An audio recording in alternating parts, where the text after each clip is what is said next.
La Iglesia Católica prohíbe el divorcio. Para muchos, esta enseñanza suena dura e inflexible. Pero, ¿significa eso que condena a una persona, hombre o mujer, a vivir atrapada en una pesadilla de abuso? La respuesta es un rotundo no, y entenderla correctamente podría, literalmente, salvar vidas. Antes de sumergirnos en el tema de hoy, un mensaje increíblemente importante. Si tú o alguien que conoces está en una situación de abuso doméstico, tu seguridad es la prioridad número uno. Por favor, busca ayuda inmediatamente. No estás solo. Pondremos líneas de ayuda y recursos en la descripción de este video. Permíteme añadir a eso, que quede perfectamente claro desde el principio. Ninguna enseñanza de la Iglesia, y repito, ninguna, te obliga a permanecer en una situación de peligro físico o emocional. Dios es un Dios de vida, no de sufrimiento.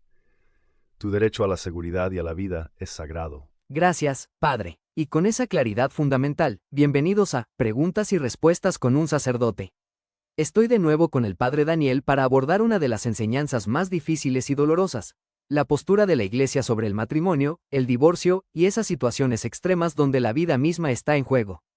Gracias por invitarme a hablar de un tema que debemos tratar con inmensa compasión, porque no hablamos de reglas abstractas en un libro. Hablamos de vidas humanas, de corazones rotos, de miedo y de un sufrimiento muy real. Padre, para entender por qué la Iglesia se toma esto tan en serio, creo que primero debemos entender qué cree la Iglesia que es el matrimonio. En el mundo de hoy, lo vemos como un contrato legal. Si una de las partes no cumple, el contrato se rompe. ¿Por qué la Iglesia lo ve de forma diferente? Esa es la base de todo. Un contrato es un intercambio de bienes y servicios. Es condicional. Yo haré esto si tú haces aquello. Pero la Iglesia, siguiendo las palabras de Jesús, enseña que el matrimonio sacramental no es un contrato, es una alianza, un pacto.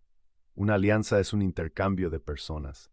Los esposos no dicen te doy esto a cambio de aquello, dicen yo me doy a ti y te recibo. Crean un nuevo vínculo, una nueva familia, que es un reflejo de la alianza de amor total y para siempre entre Cristo y su Iglesia. Por eso Jesús dijo de forma tan radical, lo que Dios ha unido, que no lo separe el hombre. Él elevó el matrimonio a algo sagrado e indisoluble. Ese es un ideal increíblemente alto y hermoso. Pero la realidad humana, a menudo, es trágica. ¿Qué sucede cuando esa alianza, en la práctica, se convierte en una fuente de terror? Hablemos directamente del abuso. ¿Qué le dice la Iglesia a una persona cuyo cónyuge es violento? Aquí tenemos que hacer la distinción más importante de toda esta conversación. Y quiero que todos escuchen esto con atención. Separarse físicamente no es lo mismo que divorciarse sacramentalmente.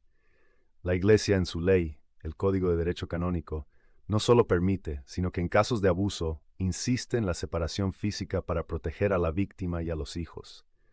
La seguridad física, psicológica y espiritual es un deber moral. Un cónyuge que abusa de su pareja ha roto la confianza y el pacto de amor y cuidado y ha perdido el derecho moral a la convivencia.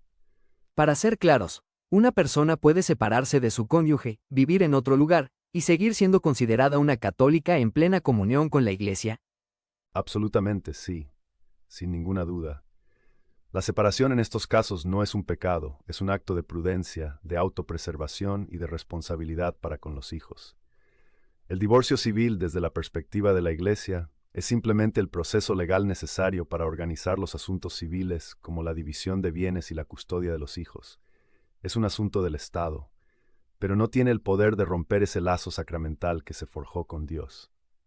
Esto nos lleva a la declaración de nulidad, o como muchos la llaman, anulación.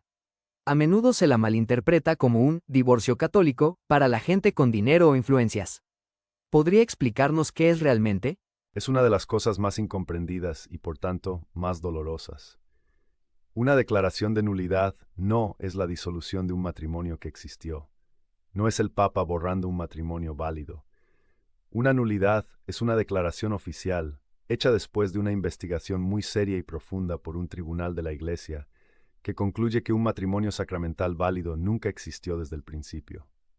¿Podría darnos un ejemplo de cómo podría ser eso? Por supuesto, para que un matrimonio sacramental sea válido, se necesitan ciertos ingredientes esenciales en el momento de la boda. Por ejemplo, se requiere que ambos cónyuges actúen con libertad, sin ser forzados. Se requiere que tengan la intención de ser fieles para siempre. Se requiere que estén abiertos a tener hijos. Y crucialmente, se requiere que tengan la madurez y la estabilidad psicológica básicas para entender y asumir estas promesas tan serias. Si en el momento de la boda uno de estos ingredientes esenciales faltaba gravemente, por ejemplo, si una persona fue forzada, si alguien ocultó una adicción severa, si uno de ellos nunca tuvo la intención de ser fiel, o si sufría de un trastorno de personalidad grave que le impedía formar un vínculo real, entonces el matrimonio podría ser nulo. El tribunal no rompe el matrimonio, sino que declara que a pesar de la ceremonia, nunca hubo un matrimonio sacramental real. Padre, quiero llevar esto del plano teórico al plano humano más devastador. Imagínese esto, una mujer entra en su oficina. Es feligresa suya, quizás tiene un ojo morado, o quizás sus heridas son invisibles, pero le cuenta una historia de años de abuso psicológico, de control, de humillación. Y con la voz quebrada le dice: Padre, ya no puedo más. Quiero la anulación. ¿Qué es lo primero, lo absolutamente primero, que usted le dice? Suspira, su tono se vuelve aún más pastoral y serio. Lo primero que le digo no tiene nada que ver con la ley canónica ni con formularios. Lo primero que le pregunto es: ¿estás a salvo ahora mismo? Tus hijos están a salvo. Mi primera y única prioridad en ese momento como pastor, como ser humano, es su seguridad. Mi primera misión es ayudarla a encontrar un lugar seguro, conectarla con psicólogos, con refugios, con las autoridades si es necesario.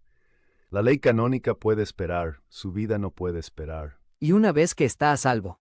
Una vez que está a salvo, lo segundo es escuchar, sin prisa, dejarla contar su historia, llorar, expresar su rabia y su dolor, y validar su experiencia diciéndole: lo que has vivido es terrible, no es la voluntad de Dios, no es tu culpa, y eres increíblemente valiente por estar aquí hoy. Solo después, mucho después, cuando ella esté más fuerte y segura, podemos empezar a hablar del proceso de nulidad, y le explicaría que un patrón de abuso severo, especialmente si sus raíces se pueden rastrear hasta el momento del noviazgo o la boda, podría ciertamente ser una indicación de que el cónyuge abusivo carecía de la capacidad psicológica fundamental para consentir a un matrimonio verdadero. Y le prometería que la parroquia y yo caminaremos con ella a través de todo el proceso, sea cual sea el resultado, como una familia. Gracias, Padre. Para resumir lo que hemos aprendido. Primero, y lo más importante, la seguridad es la prioridad. La separación en casos de abuso es necesaria y apoyada por la Iglesia. Segundo, la Iglesia tiene un ideal altísimo del matrimonio como una alianza sagrada e indisoluble. Tercero, la nulidad no es un divorcio católico, sino una declaración de que ese matrimonio sacramental nunca existió. Y cuarto, que el primer rol de la Iglesia ante el sufrimiento no es ser un juez, sino un hospital de campaña. Exactamente. A cualquiera que esté escuchando y se encuentre en una situación de matrimonio difícil o dolorosa, por favor, sepan esto: no están solos. La misericordia de Dios es más grande que nuestro sufrimiento. Busquen ayuda en su parroquia, en un sacerdote de confianza. La Iglesia como madre quiere ayudarles a encontrar sanación y paz. Padre Daniel, gracias por su inmensa claridad y compasión hoy. Y a todos los que nos ven, reitero: si ustedes o alguien que conocen está en una situación de abuso, por favor busquen ayuda. Hemos puesto líneas de ayuda nacionales y recursos en la descripción de este video. Su vida es preciosa y merecen estar a salvo.